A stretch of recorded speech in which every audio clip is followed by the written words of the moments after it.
Alerta Geral. Bate-papo político com jornalistas Luzenor de Oliveira e Beto Almeida.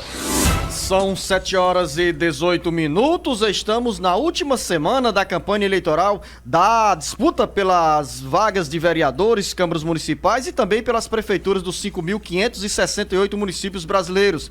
Aqui no Ceará, a disputa é pelas prefeituras das 184 cidades. A campanha está na reta final, a eleição é no próximo domingo e a propaganda pelo rádio e pela televisão se estende até a próxima quinta-feira. Carlos Alberto. A campanha eleitoral está na reta final e os candidatos apressam o passo para conquistar os votos dos eleitores que ainda não sabem em quem votar. Tanto nas cidades do interior quanto na Grande Fortaleza, é perceptível a grande quantidade de eleitores que ainda não têm candidatos a prefeito e a vereador. E diante de tanta indecisão dos eleitores, a Polícia Federal e o Ministério Público Eleitoral estão de olho nos candidatos, principalmente naqueles que declaram altos valores em espécie. O primeiro turno acontece no próximo domingo e nesses próximos dias será ainda mais intensa a movimentação dos candidatos a prefeito e a vereador. Os candidatos têm também mais 4 dias de propaganda pelo rádio e pela televisão, de hoje até a próxima quinta-feira, quando fica encerrada a veiculação das mensagens dos pretendentes ao comando das prefeituras e ao mandato no Legislativo Municipal. A propaganda pelo rádio e pela televisão começou no dia 9 de outubro e, ao longo desse período, os eleitores tiveram a oportunidade de conhecer muitas propostas, algumas mirabolantes, e não passam de palavras ao vento, mas outras que podem ser encaradas como próxima da realidade para serem transformadas em benefício para a população. Portanto, para você, eleitor, eleitora, o primeiro turno está chegando e no próximo domingo os eleitores irão escolher os novos vereadores e prefeitos das 5.568 cidades brasileiras, entre elas 184 no Ceará.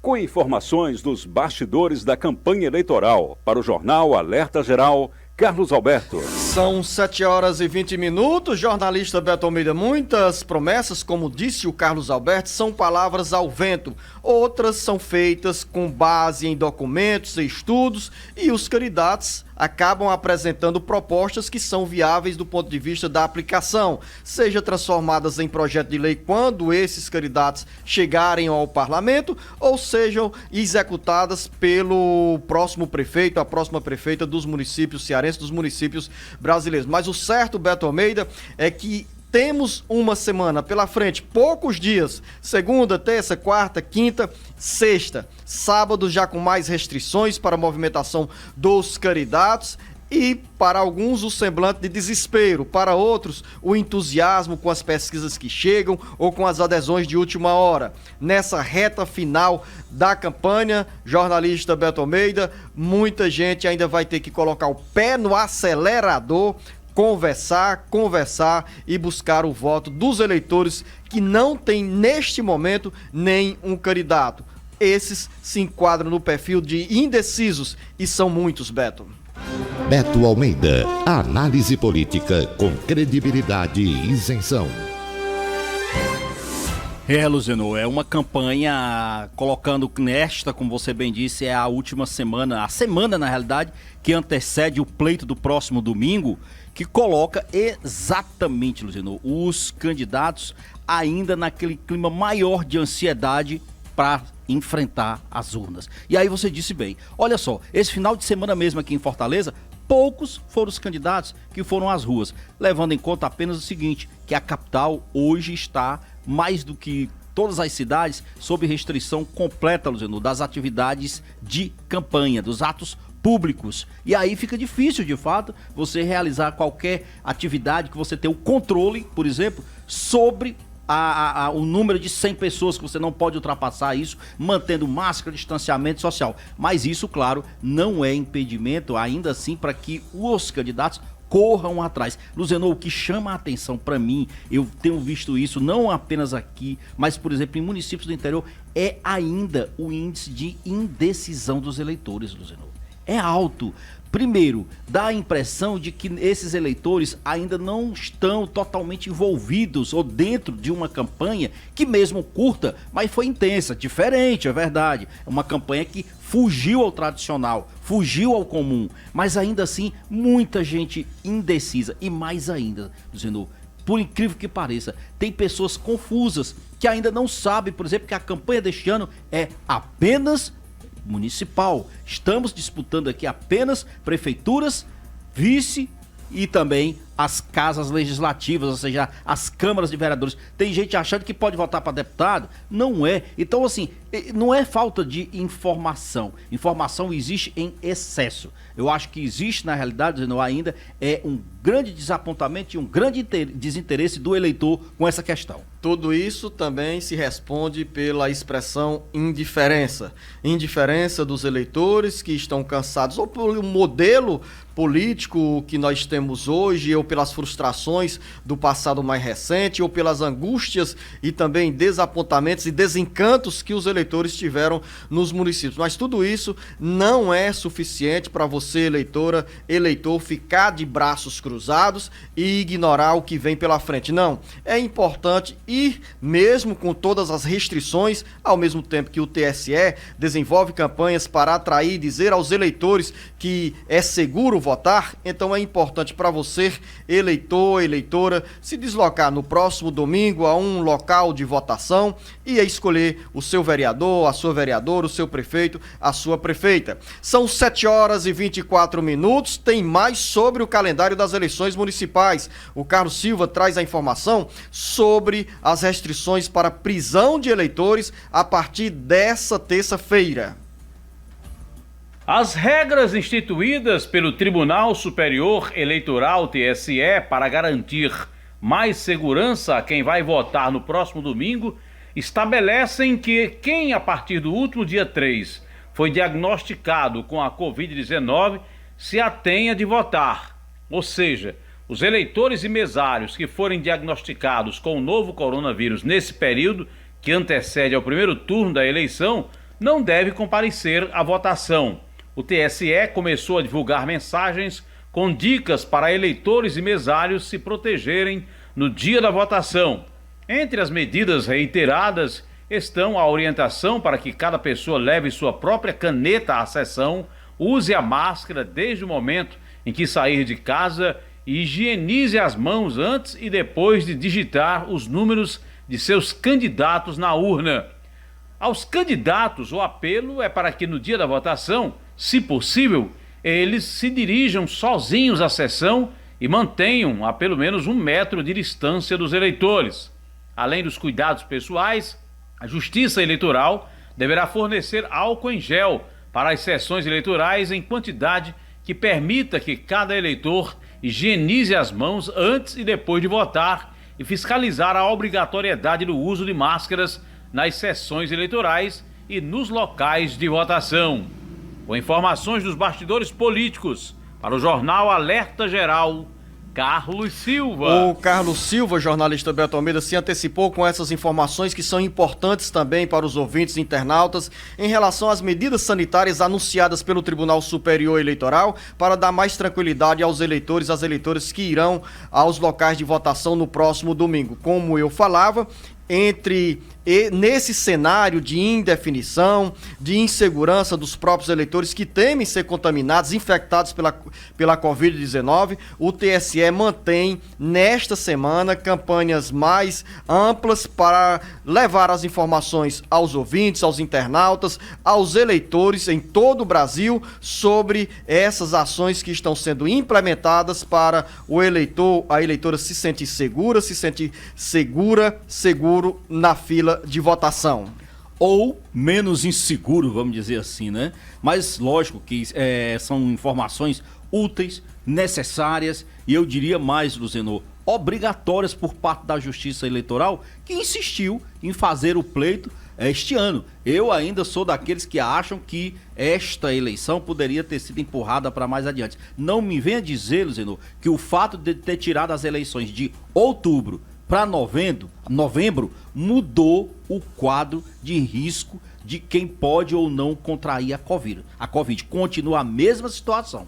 Agora, se insistiu, de fato a Justiça Eleitoral precisa colocar o eleitor em condições seguras de votar. Não apenas o eleitor, claro, mas também os mesários e todos os demais profissionais envolvidos na organização da eleição. E claro, jornalista Beto Almeida, muito claro que muita gente irá esquecer a caneta.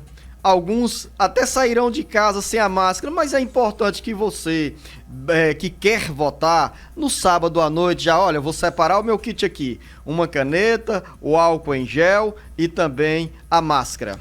É verdade, Luzenor. Eu, por exemplo, sou um dos que costuma esquecer caneta para quase todo lugar que eu vou. Ô, novidade, Lucinha Barbosa. A Lucinha tá na redação nos escutando e já está balançando a cabeça. Ah, se fosse apenas o esquecimento pelo Beto Almeida da caneta ou da máscara. Não, mas olha, eu quero dizer o seguinte, que você disse uma coisa aí que realmente é necessária. É o eleitor, pelo menos num dia antes, já juntar o kit ali. Porque se eu deixar, por exemplo, separadinho, vou acabar esquecendo a caneta, mas esse é um dos pontos realmente de segurança que o eleitor precisa já fazer previamente todo o cuidado em relação ao dia seguinte e principalmente, Luzenor, se evitar aglomeração, porque também não adianta todo esse cuidado e de repente haver aquelas filas imensas de eleitores. Mas a recomendação, Beto Almeida, é que, e aí vai depender muito da fiscalização dos servidores e dos colaboradores da Justiça Eleitoral nos locais de votação, a recomendação do TSE é para que se mantenha entre um e outro eleitor,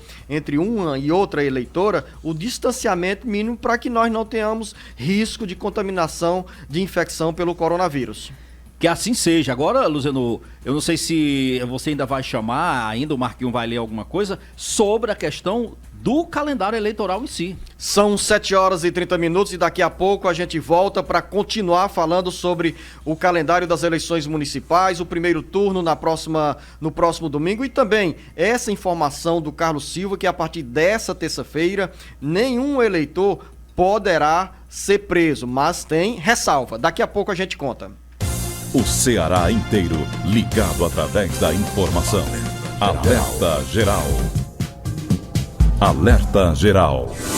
São 7h32. Eu volto com o jornalista Beto Almeida no Bate-Papo Político para antecipar também para você, ouvinte internauta que nos acompanha de segunda a sábado aqui no Alerta Geral, que a partir das 16 horas, das 4 horas da tarde, no próximo domingo, dia da agitação, da movimentação, com eleitores em todo o Brasil, caminhando em direção aos locais de votação, com aquela característica típica de um dia de votação, de escolha de novos gestores municipais, de vereadores, nós estaremos aqui a partir das 4 horas da tarde, pelo rádio e pela internet, com o jornal Alerta Geral, edição especial Eleições 2020. Um balanço sobre as informações do dia da votação, os primeiros números da apuração e também o cenário que se define, que sairá das urnas em 2020, com os novos prefeitos na região metropolitana de Fortaleza e no interior do Ceará, com composição das câmaras de vereadores na Grande Fortaleza, duas cidades entre as 184 do Ceará que poderão ter segundo turno, Fortaleza e Caucaia. São 7h33. Eu quero chamar agora o Sátiro Salles, que vem com outras informações sobre o calendário das eleições de 2020. E o recado é direto para os candidatos a vereador e a prefeito, que costumam dar um empurrãozinho para levar os eleitores até os locais de votação. O recado é curto e grosso e tem como alvo os candidatos a prefeito, a vice-prefeito e vereadores. Os candidatos são proibidos de transportar eleitores no dia da votação. A regra que conta na legislação que disciplina as eleições de 2020 é uma maneira de evitar o assédio dos candidatos aos eleitores. E para garantir o direito de votar e escolher os seus representantes políticos, a legislação eleitoral estabelece normas que devem ser obedecidas por partidos e candidatos, muitas com o objetivo de impedir qualquer tipo de crime eleitoral, como tentar interferir na vontade do eleitor. Um exemplo é a proibição de transportar eleitores até o local da votação. A norma foi instituída para barrar a captação ilícita de votos. Entende-se como captação ilícita de sufrágio à doação, o oferecimento, a promessa ou a entrega pelo candidato ao eleitor, com um fim de obter o voto, de bem ou vantagem pessoal de qualquer natureza, inclusive emprego ou função pública. O crime eleitoral pode levar, se comprovado, o candidato envolvido na infração a ter o mandato cassado, caso seja eleito. A regra está prevista na Lei das Eleições de número 9.504 de 1997 e no Código Eleitoral. Com informações sobre os bastidores da campanha para o Jornal Alerta Geral, Sátiro Salles. São 7 horas e 35 minutos. Antes de você falar, Beto Almeida, agora eu quero o Carlos Silva, que tem aquela informação que eu antecipei sobre as restrições para a prisão de eleitores a partir dessa terça-feira. Os eventos do calendário do primeiro turno das eleições municipais entram na reta final e a partir dessa terça-feira tem mais proteção para os eleitores. De acordo com a legislação que disciplina as eleições de 15 de novembro, a partir de amanhã, terça-feira, nenhum eleitor poderá ser preso ou detido, salvo em flagrante delito ou em virtude de sentença criminal condenatória por crime inafiançável ou por desrespeito a salvo-conduto. Código Eleitoral, artigo 236. A regra tem repercussão entre os eleitores e no calendário das eleições tem outra data que faz parte da burocracia dos partidos e da própria Justiça. Fica encerrado nesta terça-feira o prazo para as entidades fiscalizadoras formalizarem pedido ao juízo eleitoral para a verificação da integridade e autenticidade dos sistemas transportador e JE Connect instalados nos microcomputadores a serem usados no dia 15 de novembro.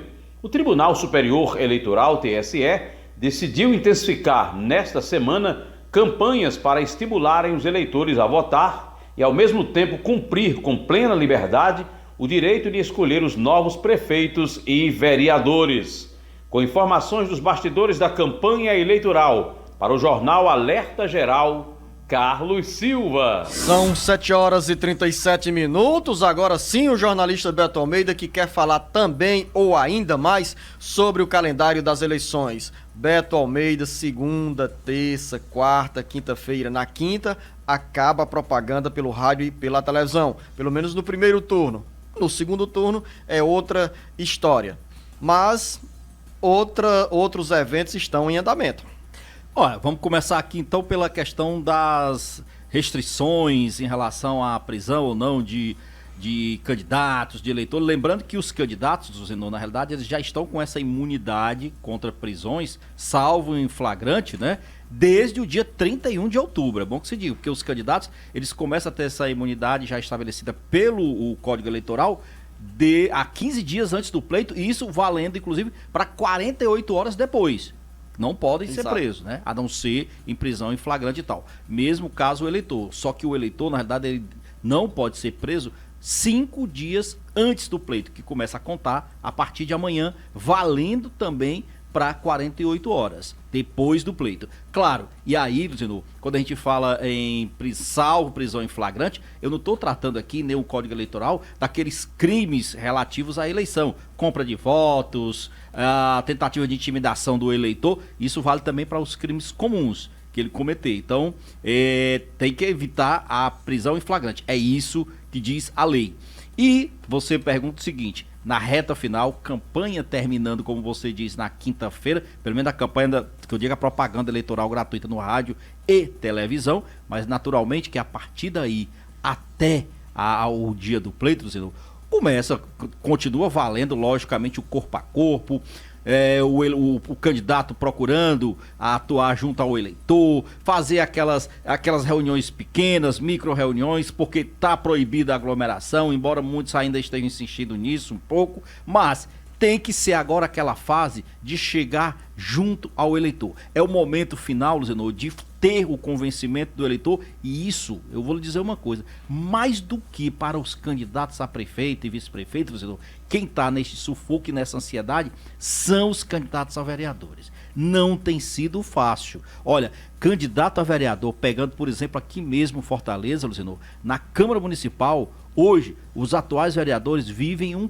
clima de incerteza, de indefinição. Eles fizeram uma campanha completamente restritiva, cheia de restrições por conta da Covid, cheia de restrições por conta da violência. Nem todos os bairros eles puderam ter acesso, entrar para comentar, para falar com os eleitores. E, às vezes, dentro de um mesmo bairro, tem áreas que ainda são mais fechadas ainda. Então, imagine a você a dificuldade que tem, por exemplo, um candidato, e se dependente do Zenor de ser depois de quinta-feira ou não, que ele teve durante essa campanha, para se fazer presente junto ao eleitor. Não tem sido fácil essa campanha para quem está disputando uma vaga nas casas legislativas. São 7h40. Chama a atenção de 2 pontos que estavam inseridos na participação do Carlos Alberto, na participação do Carlos Silva, jornalista Beto Almeida, dentro do calendário eleitoral, das preocupações que os candidatos a prefeito e a vereador devem ter em função das imposições da legislação eleitoral, que uma é o transporte de eleitores.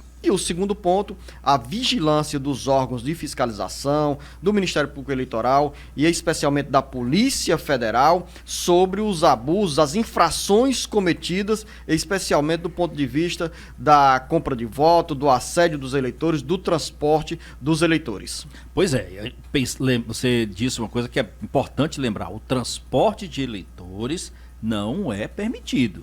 Não é algo que você possa fazer e achar que está dentro da normalidade você fazer isso é ilegal. Então tem que ter cuidado com isso, porque isso significa dizer o seguinte: você está, na realidade, conduzindo o eleitor dentro de um processo dessa condução de que o eleitor vai lhe dar o respaldo pelo voto. Então não é compra de voto, não é um procedimento legal, e isso pode trazer problema para os candidatos. São 7h41. Quero, na reta final do bate-papo político, Beto Almeida, falar sobre a segunda maior cidade do Ceará, o segundo maior colégio eleitoral do Ceará, que é Caucaia, e que tem uma pesquisa com repercussão nesse final de semana, uma pesquisa contratada pelo jornal O Povo, realizada pelo Ibope, e divulgada na noite da sexta-feira, aponta que se o primeiro turno da eleição fosse realizado na sexta-feira, ou seja, a 9 dias do dia 15 de novembro, o candidato do PSD que disputa a reeleição, Naomi Amorim,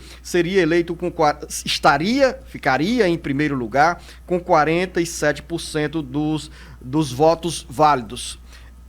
Em segundo lugar, em termos de votos válidos, aparece o candidato do PROS, Vitor Valim, 22%, seguido de Emília Pessoa, do PSDB, com 17%, e Elmano de Freitas, com apenas 9% dos votos válidos. Com uma margem de erro da pesquisa de 4 pontos, Vitor e Emília estão empatados tecnicamente. A eleição pode ser encerrada no primeiro turno em Caucaia se um dos candidatos a prefeito receber mais de 50% dos votos válidos. A eleição é realizada em 2 turnos, para você, ouvinte, internauta, entender, nas cidades com mais de 200 mil eleitores. Os dados do Tribunal Superior Eleitoral apontam que em Caucaia são pelo menos 222 mil eleitores. Chama a atenção, Zenor, nessa pesquisa, o desempenho primeiro, o derretimento, vamos dizer assim, da candidatura do Vitor Valim, que começou liderando. Naomi começou ruim nas pesquisas, está aí com a possibilidade, ela existe,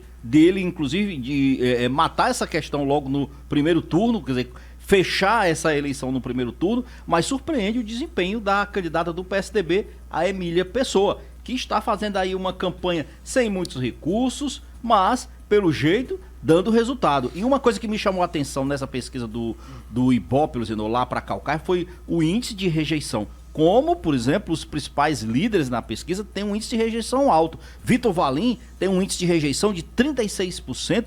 O prefeito Naomi Amorim, que é candidato à reeleição, 32% de rejeição dos eleitores. O Elmano Freitas, do PT, dizendo com 27%. Aí vem João Ari, do PMN, 18% de rejeição. Sebastião Conrado, 17%. Paulo Sérgio Cordeiro, que é jornalista lá do PCdoB, inclusive candidato pelo PCdoB, 16%. O Rodrigo Santaella, do PSOL, eu não sabia nem que tinha o candidato do PSOL lá, mas tem 15% de rejeição. Tudo isso para eu dizer o seguinte: a Emília Pessoa, do PSDB, está com 14% apenas de rejeição. Jornalista Beto Almeida, ainda sobre essa pesquisa, no levantamento que a gente define, ou que as estatísticas definem, ou os estatísticos definem como pesquisa estimulada, quando o entrevistador chega para o eleitor e diz, são esses os candidatos. Na pesquisa estimulada, o Ibope revelou os seguintes números.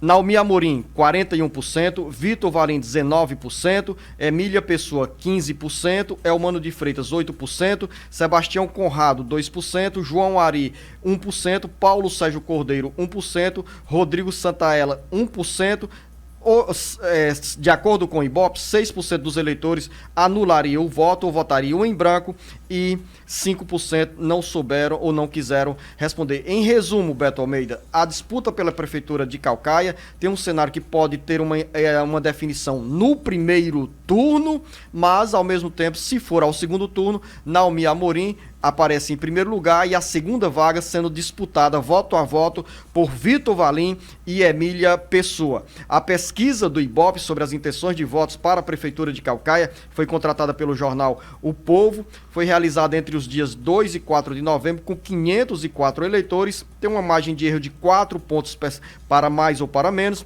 e o nível de confiança é de 95%. A pesquisa foi registrada no Tribunal Regional Eleitoral TRE com o número CE 07457/2020. Final da nossa conversa aqui no Alerta Geral, são 7 horas e 46 minutos. Pois não, Beto Almeida? Não, só para registrar rapidinho que além dessa pesquisa de Caucaia, tem pelo menos 2 outras que também foram realizadas pelo Ibope, dessa vez não pelo Sistema Verdes Mares, pelo Diário do Nordeste, uma em Maracanaú, tá certo? Foi divulgada hoje, inclusive, Roberto Pessoa aparece com 55% das intenções de voto, o Julinho, que era até então líder do Camilo Santana aqui na Assembleia Legislativa, com 24%, e Daniel Baima, 4%, Luziano. E aí me chama a atenção também nessa pesquisa. De acordo com o Ibope, Beto, o candidato PRTB Marcos Gomes foi citado por menos de 1% dos entrevistados. Os votos brancos e nulos, conforme o levantamento do Ibope, somam 7%. E entre os entrevistados, 6% não souberam ou não quiseram responder. Índice de rejeição também lá, a pesquisa aponta o Julinho como tendo maior índice de rejeição com 32%, Daniel Baima com 29%, Marcos Gomes 27% e Roberto Pessoa 23%, os demais ficam também nessa faixa aí de 22% até os 14%. O Ibope ouviu em Maracanaú entre os dias 5 e 6 de novembro 602 eleitores. A pesquisa registrada no Tribunal Regional Eleitoral com o protocolo CE 199/2020 tem uma margem de erros de 4 pontos para mais ou para menos e o nível de confiança é de 95%. Agora sim, Beto Almeida, final da nossa conversa. A você uma boa segunda-feira. A você, ouvinte internauta, aguarde aí porque tem mais informações. Grande abraço, Beto. Bom dia a todos e até amanhã.